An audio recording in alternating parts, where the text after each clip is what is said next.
Gimana Rasul menanggapi satu permasalahan dalam perkara kodok misalnya. Coba kita lihat. Rasulullah ketika perang Uhud itu kehilangan 72 sahabat. Dan salah satunya yang paling dia sayangi adalah paman dia, Hamzah. Hamzah bin Abdul Muthalib itu wafat ketika perang Uhud. Dan wafatnya agak sedikit ngeri sih. Ada satu pembunuh bayaran namanya Wahsy, disewa oleh seorang perempuan namanya Hindun.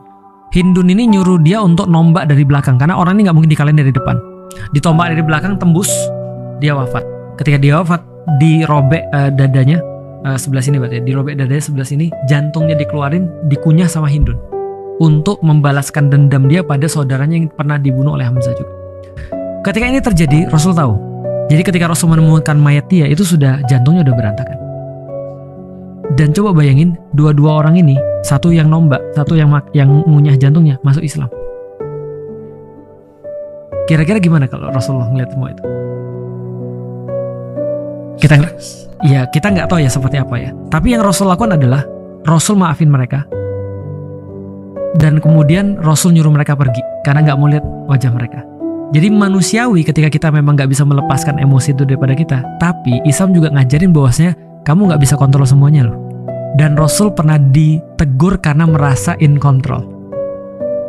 Ketika pamannya yang lain wafat, Abu Thalib wafat, beliau sayang banget sama pamannya karena ngelindungin, ngasih harta, ngasih segala macam kepada Rasulullah.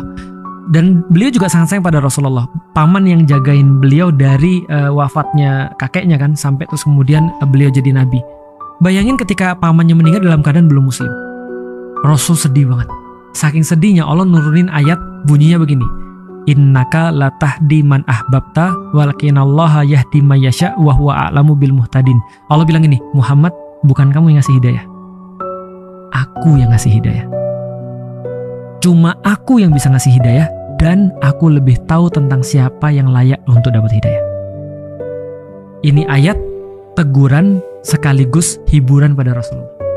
Teguran agar lu nggak perlu merasa bertanggung jawab, lu nggak perlu merasa gagal, gagal. Pada saat yang bersamaan, lu nggak gagal. Iya. Maksudnya itu hiburan kan? Iya. Itu bukan punya lu ya. Itu tegurannya. Hiburannya adalah lu nggak gagal kok. Ayo terus. Itu urusanku, bukan urusan. It's over your pay grade. Iya. Jangan mikirin yang bukan kamu digaji untuk itu.